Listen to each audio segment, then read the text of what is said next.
Okay, so in this class, it's divided into units, and our first unit is about the basic elements of design. Um, Sometimes we list these as the elements of art.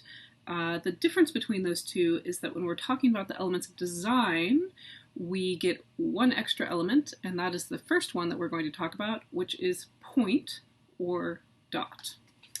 Okay, you can find these slides all online, so you can follow along at your own pace with these slides.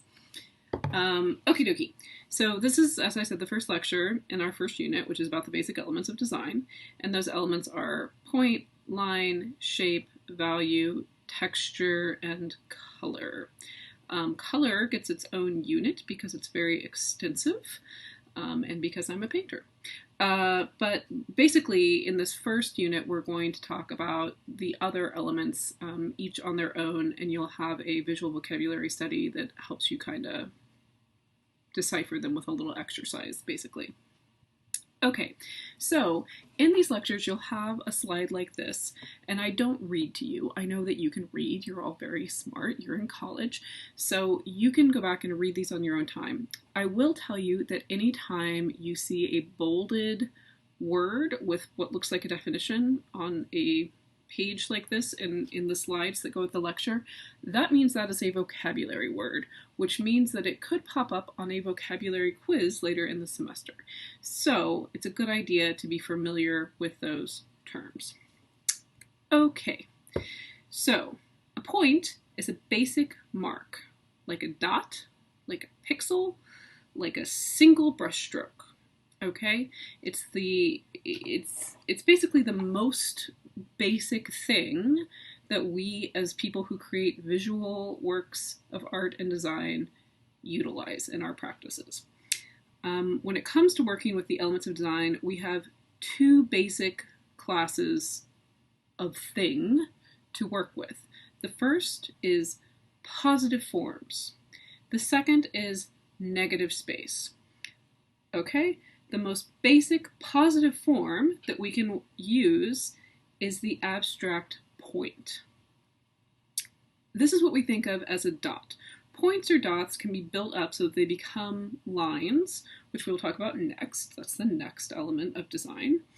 And a point basically is the definition of a point is that it's a coordinate without any dimensions, without any area. So points are the simplest element of visual design. By definition, we can't actually draw a point, if you're going to get really technical about it, because it has no area, it has no dimensions. So to draw something, it has to have dimensions, right? We can, however, draw a dot. So I like to use the word dot. They're interchangeable terms unless you get really technical about it, like I just did. So point or dot, whichever you prefer. Dots are the building blocks of everything else. Everything that we do in this class, everything you do in your study in the art and design department, everything you do in your arts practice. So basically, any mark we make can be seen as one or more dots in combination. A dot is a point of focused attention, right? Dots anchor themselves in space. They provide a reference point to the other forms in the space and to the negative space around them. They're an anchor, basically. Dots are focal points in our compositions. Dots centrally placed within a composition create symmetry and are neutral and static. So if you have a dot just in the center of a white canvas, you slice it in half this way, it's the same either side. You slice it in half this way, it's the same either side. That's symmetry. Okay, and that's very static. It's very stable. Dots placed off-center create asymmetry. This is more dynamic because it feels like it's off balance. It feels like it's a little bit wrong, a little bit discordant. And then things get more interesting when we add more than one dot and they interact with each other and with the space around them and between them. So as the space between the dots decreases, the tension between them increases. Okay? As that space approaches zero, the tiny bit of space itself becomes more important than either dot or any other interval of space on the page. So these are things to think about compositionally. As dots get closer together, they start to be seen as a single object. If the dots are allowed to overlap, the tension decreases and is replaced by a new kind of tension, which is that we now have the appearance of depth. Because now, if you look at the third one here, it looks like that one dot is in front of the other one. So we know this is two-dimensional, so it only has vertical and horizontal dimensions, but now it feels like it's going frontwards and backwards in space because we have overlap. Dots further apart emphasize the structure between them instead of the identity of either dot. Dots working together can form an endless variety of arrangement and complexity. They can become lines, they can become shapes, they can become patterns, they can become texture. Okay, because points or dots are both simple and powerful, they're often used in logo design. So a lot of you are interested in careers in graphic design and illustration. I would think that's usually about half the class. So the dot is going to be a big part of your life, basically. Logos, you need to be able to read clearly when they're really, really small or when they're really, really big on a billboard. So simplicity is often your friend. So the most simple element of design is a good starting place for a lot of logos. And if you start looking at logos, you'll see that a lot of them utilize the dot in a graphic way. Okay, so let's look at some examples here. We also want them to be easy to remember, right? That's branding. That's like the main thing in branding, is you want something that's easy to read, easy to see, and sticks in your brain. So think point. Up above here, we have a big dot and a little dot overlapping. Very simple, very striking. Then we have Corella, which is a publishing company. So they start with the idea of just a simple dot with another dot. And then it gets tweaked a little bit to be a little bit more playful, and they cut into it and create a kind of bird head, a parrot head, out of this simple dot logo. Below we have the paper company Mohawk, and here you can see that we have the idea of the dot in motion, which, as you'll see in the next lecture, is how we get a line. So we're also introducing different kinds of color. And this makes sense for a paper company and ideas about printing on paper and how you create color. So you can see that though a dot is very simple, it can be used in lots of different ways in the advertising world. We also see ideas about dots used a lot in the fine art world. So one of your vocabulary words, a collection of points, is called an array. Okay? An array of points can create an entire image while retaining the energy of the individual parts. So if we look at this example, this is Charisse Sivis, and this is former President Barack Obama. To create this image, which is called a photo mosaic, she has taken all these these aren't simply dots, they're individual images of everyday people who were either supporting the president through expressing their interest in voting for him or campaigning for him or something. The subject of this doesn't matter. But basically, the idea is taking these individual photos that are individual things and compositions in themselves, and putting them together in such a way that each one is functioning as a dot, and using that to create a greater image. So using the idea of dots in composition, you can make it more complicated like this. Another thing, when we talk about texture, we'll talk about this, but a technique for drawing with graphite, pen and ink, charcoal, you can use it in paint as well, is stippling. Stippling is where you make little tiny dots next to each other, and the closer they are together, the darker the value, the further apart, the lighter the value. So that's another way to use a dot to create something fairly complex, though it's coming from a single point of origin, if that makes sense. Okay, this is another example. This is Patty Jabaliari Stewart, and they created this abstracted view of the Australian landscape, the Australian night landscape, using a traditional Aboriginal approach by making hundreds of colorful dots. So I should have put a detail image of this on here, but if you zoom in on this thing, these aren't lines of paint, these are little dots, a bunch of little dots next to each other. So it's made by taking a stick, you put the stick in paint, you make a dot, paint, dot, paint, dot, paint, dot. You may have done this in like elementary or high school art class where you took the end of your paintbrush, not the brush on the other end, and dipped in paint. I have a memory of doing a project like this a million years ago.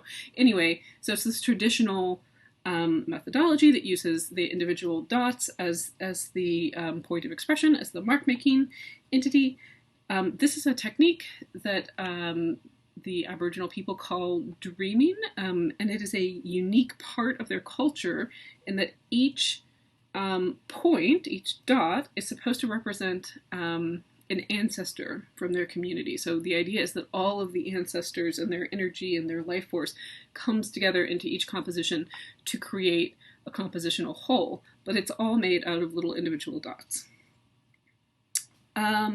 This is an example, if you've had Art History 2 or History of Modern Art, or maybe Contemporary. Some people start Contemporary pre-70s. I don't, but some people do. Op art, which is short for optical art, is an art movement that started in the 1960s. It's a form of abstract art, particularly non-objective art, meaning it's not representational. It doesn't have a subject that it's abstracting. It just is totally non-objective. It's totally abstract. And the idea is that artists who make op art are trying to make optical illusions. And if you know one op artist, you know Bridget Riley. She is far and away the most famous and most accomplished op artist. So this is one of her works from 1963. It's tempera paint on board. So she is just taking a brush and tempera paint and making a bunch of dots, and that's all this is. But if you look at it, it creates this kind of crazy optical illusion in our eyes. She's very interested in that, and how the human mind completes things, and how the human mind reacts to stimuli, and how to make things interact with the viewer, basically, and with the way vision works. She's still alive. She's still making work. She's a very smart lady. So she's a great example of how point can be used to great visual effect in fine art. This is another artist that you would probably learn about in art history if you have anything from the 20th century. So Alma Thomas, she's a super interesting woman. So she was a school teacher. She got her teaching degree, and then she got her fine arts degree, and then she got her master's degree in education, all before most women were going to college, especially most African-American women. So she's a super accomplished kind of badass. Anyway, so then she retires from teaching in 1960, and she is just kind of auditing classes. She lives in Washington, D.C., and she's auditing classes, and she learns about the abstract expressionism movement. And she gets very interested in this as a movement, and so she starts making abstract expressionist type work. She does some works that are kind of like color field painting. Well, they're color field paintings. They're sort of similar to Helen Frankenthaler or kind of Mark Rothko. So big abstract swaths of color, a little bit more dynamism, a little bit Joan Mitchell kind of in there. Anyway, so she's this artist that gets kind of a lot of attention. Critics and people are very interested in her work. And then the thing she becomes more famous for is she develops her own style, which definitely has a nod to the Aboriginal work that we were looking at earlier. And she starts making these abstract works that are comprised of dots, but they're dots like a single brush stroke, like just pressing the end of the brush to create them. So she creates work that looks kind of like this piece, and they're very large scale. She becomes quite famous for this. So she's another artist who took the idea of point or dot as the major compositional element and made it her own kind of vision. She was the first African-American woman to have a solo exhibition at the Whitney Museum in New York, which is a big deal. Anyway, okay, so this is Chuck Close. Chuck Close is very famous as well. So he was known for doing these very large-scale hyper-realistic portraits. So they would look like photographs. They were paintings, oil paintings, but they looked like a blown-up photograph of a person. Super, super, super realistic. One of the stories from a show he did at the Metropolitan Museum in New York was a dermatologist who was at the show saw one of these portraits of someone, and he contacted the museum to get in touch with the artist to figure out who the model was, because he was able to diagnose a skin cancer on the person's face. That's how realistic they were. So this is what he's doing. Then he's injured, he's badly injured, and he's no longer able to make these hyper-realistic works.